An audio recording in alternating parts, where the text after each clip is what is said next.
Kita mulai ini seolah-olah podcast ya. Jadi seolah-olah podcast. Nah, sebenarnya kenapa kita buat ini menjadi bagian dari sharing kita ke teman-teman, ke masyarakat. Kira-kira isu-isu apa sih sebenarnya yang menarik dan berguna bagi kita. Kebetulan aku ketemu sama seorang teman bernama Andi Gondrong, sebutannya begitu, Andi Gondrong. Nah, hadir di depan saya sekarang. Apa kabar, Bos? Oh ya, sehat. Sehat ya, sehat. Lek waras ya tentu. Ngono ya. Kayak ate ngomongnya gak rokokan gak asik. Dulu ya. Dulu sih. Oke. Ada sebagian orang yang sudah kenal dan ada sebagian sing durung kenal tentunya.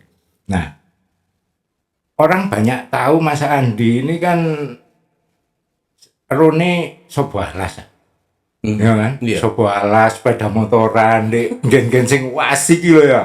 Nah, sakjane lha apa sih sampean iki? Coba terangno, cek wong ngiru sakjane arek iki mek kluyuran tok kaya apa ngono ya. Ngono ya. Yo enggak sebenarnya. Oke. Sebenarnya kan juga kalau kita ngomong ya bagian dari hobi ya sebenarnya. Kalau kita memang duniaku memang dari dulu itu kan ya seneng belakran di alas, ngamati sesuatu di alas ya kan. Ya memang tidak lepas dari bidang pekerjaan. Nah, kebetulan hobiku motoran. Ya, tepak wis. Jadi Ya kan? motoran ngalas Ya, bisa. motoran ngalas Oh, bisa. oke. Pokoknya selama itu jangkau motor bisa ya kita masukin, tapi ketika nggak bisa ya wis melaku. Oke. Ya kan. Nah, kebetulan itu aja sih sebenarnya. Ya ketoke seneng ya. Padahal pas mogok ya senep. Oh ngono ya.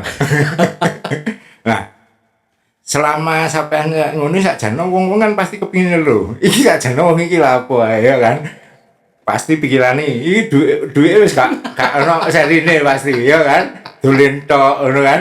Nyambut gawe dolen misale anu. Nah, sakjane sing sampean lakoni apa sih sing kira-kira kanca-kanca dan mungkin orang yang belum kenal iku ero sakjane sampean iku lha apa intine ngono iku. Ya sebenarnya enggak ya. Kalau duit akeh ya enggak padha ae. Rokok ae tuku rokok sing murah. Ya kan. Dalam artian gini, ketika kita masuk ke suatu hutan, ke dalam kawasan hutan lah misalnya contohnya. Terutama kalau aku lebih seneng iku ndek kawasan konservasi berupa taman nasional, taman wisata alam, ya kan Suaka Marga Satwa, kemudian cagar alam, ya kan. Sebenarnya ada yang harus saya lihat karena kebetulan aku lebih seneng ngamati di flora, ya kan, sebagian besar di flora. Walaupun sebenarnya basicku itu di fauna, sebenarnya di satwa ya, sebenarnya di Kewan-kewan iya, satwa besar, terutama mamalia besar. Nah, tapi pada akhirnya ketika ini melaku nang alas ya iso ndelok apa sembarangan. Terutama lek karena 15 tahun terakhir ini saya lebih banyak bergerak di bidang flora. Kemudian ketika aku nanam di banyak tempat ya kan, aku malah saya lebih banyak menggunakan jenis-jenis yang memang sudah dilakukan oleh masyarakat, bukan mendatangkan bibit, bukan beli bibit, tapi dari sekitar situ. Malah saya belajarnya itu dari teman-teman yang lokal sana, carane bibit no, wit A iki koyo opo, wit B koyo opo, ya belajarnya wong tuwek-tuwek mereka gitu loh. Nah kadang-kadang saya juga melihat, nah ini mungkin yang nanti juga sebagai bahan apa diskusi nanti ya. Ketika kita mau nanam sebenarnya paling asik itu ya jenis wit yang biyen ono yang sudah ada dari dulu apa ya itulah yang kita tanam, bukan mendatangkan jenis baru lagi. Karena kemampuan adaptasi, daya tumbuh dan sebagainya pasti akan berbeda. Jadi lebih bagaimana budidaya endemik itu justru tumbuh di tempatnya itu.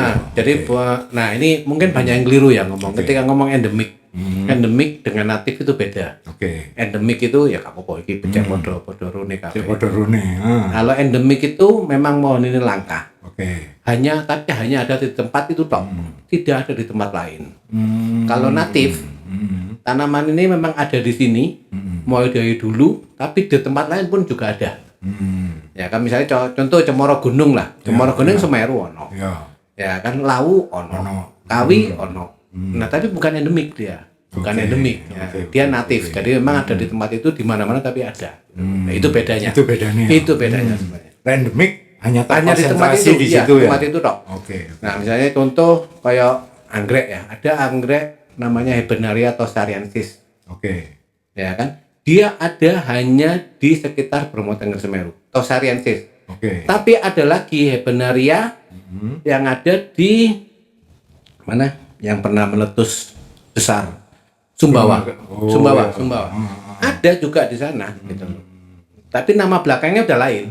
Nah, dia Itu endemik di sana, endemik gitu ya? endemik di sana. Di Semeru ada tosariensis. Ya. Di sana juga ada nama lain juga. Nama depannya sama, tapi nama belakangnya yang beda. Jenis anggreknya Sama. Sama. Cuma dia pasti beda di jenis bunga, kemudian daunnya beda dan cuma itu aja perbedaannya. oke. Pengalaman sampean dengan urusan flora fauna, hutan alam dan macam-macam.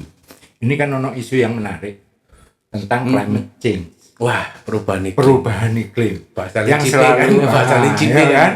Padahal iklim sing berubah kalau saiki malang bediding misalnya ya kan. Nah, konteksnya isu ini kan selalu disikapi makro, Mas. Ya, betul. Nah, menurut sampean ya apa? Apakah cukup misalnya kita berbicara tentang perubahan iklim itu hanya berbicara tentang makro yang apa istilahnya penggundulan hutan dan macam-macam. Ono nggak indikator lain yang sebenarnya paling sederhana climate change itu apa perubahan iklim itu disikapi seperti apa sih? Gini, ini yang selalu jadi topik menarik di beberapa tahun terakhir ini. Ketika kita ngomong penggundulan hutan dan sebagainya, perubahan fungsi ya, perubahan fungsi hutan dari dulunya rimba jadi sewu sawit dan sebagainya ya otomatis ada perubahan-perubahan itu. Tapi kalau nah yang mengatakan climate change ini pasti adalah negara maju. Betul, yang pertama itu. Betul. Yang kedua pasti orang kota. Ya kan? Padahal sumber climate change-nya itu ada di kota sebenarnya. Nah, kalau kita menarik ya. Iya kan? Loh, bener. Kalau kita ngomong dinamika populasi aja, kalau kita ngomong dalam skup yang lebih kecil, Kota Malang misalnya. Ya kan? Ya. Bandingkan Kota Malang di tahun 70, ya kan, yang kita selalu udah hidup di Malang mulai dari dulu. 70, 80, 90, 2000 sampai 2010 sampai 2020. Perubahannya beda jauh.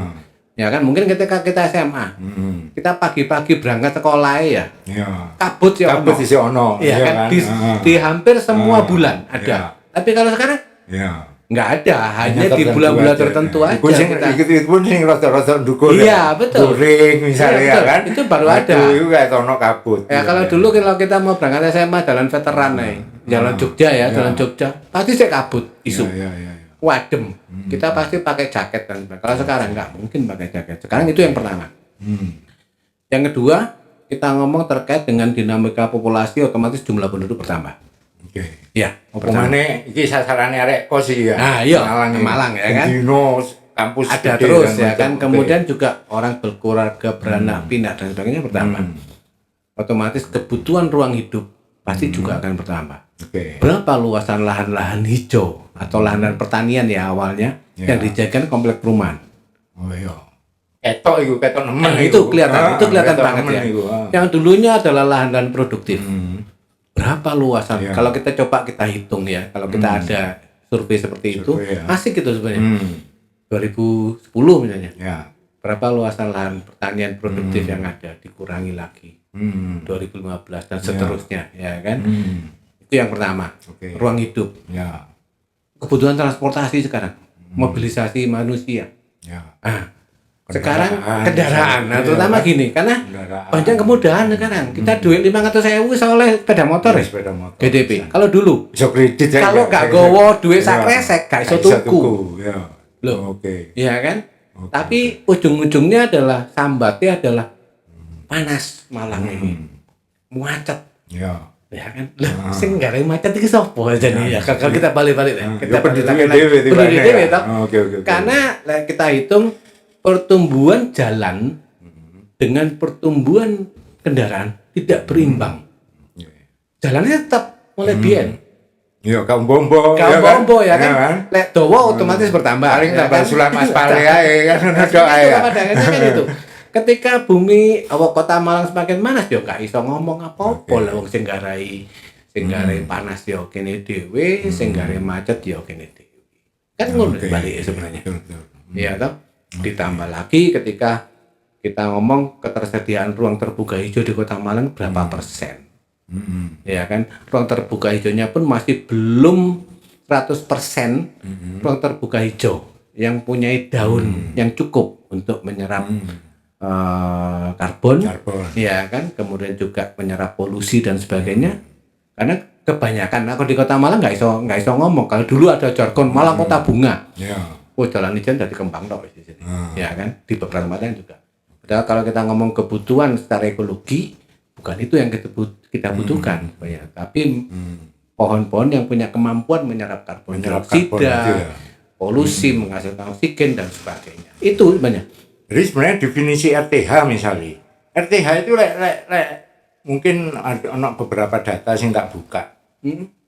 Kan taman itu dianggap RTH. Memang ya. Kan? Taman pemakaman, bantaran sungai itu masih dianggap RTH. Nah itu sebenarnya kalau menurut saya ini ya, harusnya ada pemilahan lagi nih, mana yang benar-benar jadi ruang terbuka hijau sebenarnya. Nah kalau kita ngomong hutan kota aja, hutan kota kita tersisa cuma berapa? 8 titik di Kota Malang ini. Apa itu? Yang saya ingat ya, saya tahu Malabar Jalan Kediri, Jalan Kediri depan rumah kebetulan, ya kan. Kemudian di Blimbing ada, kemudian di sekitaran Jalan Langsep, itu yang saya ingat ya. Yang 4 lagi saya nggak ingat di mana posisinya. Itu kira-kira mencukupi nggak sebagai belum. Itu? Karena juga dari pejabat Pemkot sendiri juga menyatakan bahwa mereka masih bisa memenuhi 18% dari kebutuhan. Dari kebutuhan sebenarnya sesuai perda ya. Harusnya kan 20% dari luasan kota itu adalah ruang terbuka hijau. Jadi keseimbangannya terukur masih kurang sebenarnya. Nah, kalau menurut saya pun juga langkah baiknya dari 18% ini dari 20% ya.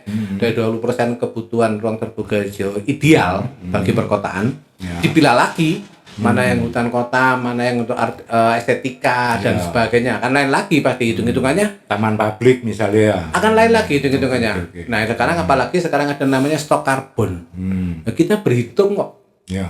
Berapa karbon yang dikeluarkan oleh kegiatan manusia tiap hari ya. Dalam 1 meter persegi berapa dan sebagainya, berapa kemampuan menghasilkan oksigen untuk menutupi kebutuhannya manusia.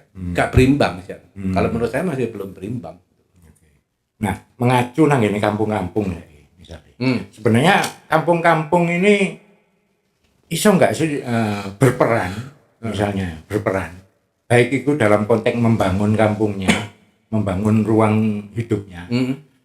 Yang sebenarnya nggak iso bergerak di dalam kota ini. Ya jenenge Kampung Blimbing ya sakmono gedene. Iya, kan? Kampung apa itu jenenge Bratas ya sakmono gedene. Nah, sebenarnya yang perlu disadari oleh masyarakat dalam konteks climate change ini seperti apa? Gini. Kalau menurut saya sih gampang sebenarnya. Balik mana sih nang mindset. Nang pola pikir toh. Ketika pola pikir. Tapi ini paling abot. Paling gampang tapi paling abot dilakoni. Ya kan? Wis gampang tapi abot. Tapi abot ya kan. Contoh, kita ngomong di kampung aja. Kalau kita balik tahun 80-an aja Mas ya. Enggak usah jauh-jauh. Bukan berarti kita bernostalgia dengan masa lalu ya, karena waktu itu masih populasinya masih sedikit dan sebagainya. Ya kan, bukan seperti itu sebenarnya. Tapi ini adalah contoh ketika dulunya seperti apa, sekarang seperti apa. Ada komparasi yang ya harus relevan. Contoh kampung yang saya ingat nih, kampung kecil saya, Gading lah. Kelampok gampangannya Kelampok. Kelampok dulu itu semua jalan yang ada di kampung pakai batu. Oh iya, daerah Dinoyo, batu kali ya, batu kali unggul-unggul ya, zaman Dokar ya kan. Oke. Ketika terjadi hujan, otomatis air masih bisa menyerap. Kemudian gorong-gorongnya atau gotnya juga masih mencukupi kebutuhan saat itu ya. Dengan perkembangan jalan kampung yang dulunya batu, awalnya adalah mulai di paving, dicor juga bisa, ya kan? Dicor. Ketika seperti itu, otomatis kemampuan menyerap air hilang dong, benar kan? Iya benar. Ya kan? Jadi semua air hujan tidak ada yang masuk ke dalam tanah. Tapi terbuang ke got.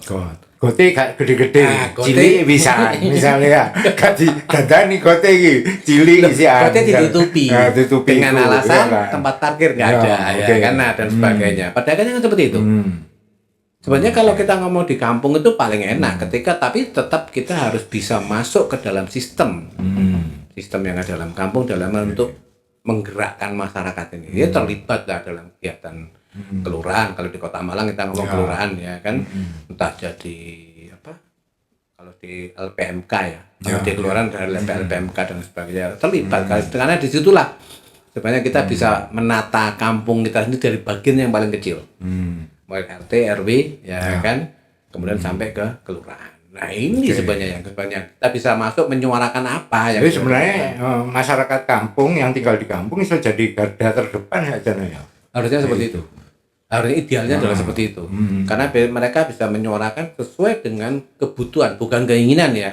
Kebutuhan kampung tersebut untuk kondisi lingkungannya seperti apa ya. Paling baik.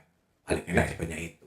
Karena nanti ketika dibahas di tingkat kampung, tingkat kelurahan, masuk lagi kecamatan sampai ke kota.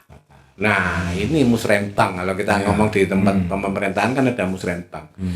Nah, ini kita kekuatan argumentasi mana yang paling cocok untuk di kampung saya, bukan keinginannya Pemkot, tapi adalah kebutuhan masyarakat itu yang ditimbulkan, ya. Betul. Jangan, tapi susah ya ketika kita ngomong sistem. Ya kan, sistemnya ada proyek A, B, C, dan sebagainya yang harus dilakukan. Padahal belum tentu proyek A ini cocok di kampung di kampungnya. Ya kan, misalnya seperti itu. Banyak ini kejadian, banyak kejadian seperti ini kan. Akhirnya kenapa? Dana terserap tapi ya semandek. Dia nggak bergerak, nggak bisa bergerak kemana-mana. Cukup di situ aja. Pokoknya bangunan mari ya wis mari. Perkara maintenance dan sebagainya, sinergitas kelanjutannya hilang. Karena itu terprogram secara proyek. Betul. Nah sebenarnya kan kalau kita melihat apa langkah-langkah lah atau policy atau kebijakan yang dilakukan oleh pemerintah khususnya dalam konteks konteks tentang perubahan iklim di kotanya itu sendiri. Sejauh yang saya tahu ono nggak rumusan misalnya policy itu yang memang bisa menyentuh belum pernah melihat itu. Kecuali ngerubah taman, taman ya kan, misalnya apakah itu bisa dijadikan semacam indikator misalnya ngerubah taman itu juga mengurangi climate change loh ya, misalnya ngono. akan jadi justifikasi pada akhirnya toh. Ngono ya. Karena kan mereka ngomong ruang terbuka hijau dan saja adalah taman-taman kota gitu loh. Kan ngomongnya taman kota itu termasuk dari ruang terbuka hijau. Ya kan? Nah, tapi kalau kita lihat secara periodik aja kita amati. Taman di Ijen tuh berapa bulan sekali, berapa tahun sekali berubah. Sampai ngiling-ngiling. Ya. Oke. Mulai dari pinggiran nih, lampu nih, ya betul. Kan? Ya kan, kalau kita ngomong tanamannya aja, tanamannya aja. Kadang-kadang diganti krokot, kadang-kadang di kalatea, diganti heliconia dan sebagainya. Nah, kan berubah-ubah. Saya melihatnya bukan kita ngomong ini secara jangka panjangnya. Kalau kita ngomong kayak contoh ya heliconia pisang-pisangan. Dia berdaun lebar. Otomatis penyerapan oksigennya, penyerapan karbonnya bagus, gede. Penghasilan oksigennya kan juga bagus. Tapi kadang-kadang dirubah menjadi daun kecil, daun jarum dan sebagainya. Nah ini kenapa? Malah tadi kok semak-semak kan masih tadi kayak romosan lah, ngomong romosan kecil-kecil dan sebagainya. Berapa kalau kita hitung? Ayo coba kita hitung kemampuan penyerapan karbonnya seperti apa? Berapa nilainya? Pasti nggak nyocok. Kan simpel sebenarnya. Baliknya ke goodwill dari pemerintah itu sendiri sebenarnya. Baliknya ke goodwill pemerintah itu sendiri. Sekarang ya memang tapi nggak iso angel ya. Karena ketika pohon itu tumbuh dengan baik di depan rumah, di depan pertokoan, mesti ada warga yang komplain. Pak, wite nentengi omahku. Ngenei omahku reseke akare rusak lekelku ya misalnya ngono ya. Ya sebenarnya kita bijak, Pemkot juga harus bijak dalam memilih jenis yang cocok untuk daerah tersebut. Nah, contoh dulu dengan teman-teman yang awal-awal kayu tangan mulai muncul, ya kan, kemudian ditanami tabe buya dan sebagainya. Ya mohon maaf ya, oke, secara estetika bagus ya, tapi nggak usah lah, itu daerah lain nggak usah dibawa ke sini. Ya kan, kita punya jenis-jenis tanaman yang secara estetika bagus kok. Kenapa kok nggak ditanam pohon kayu tangan misalnya? Kan ono itu. Cocok. Nah, iya kan?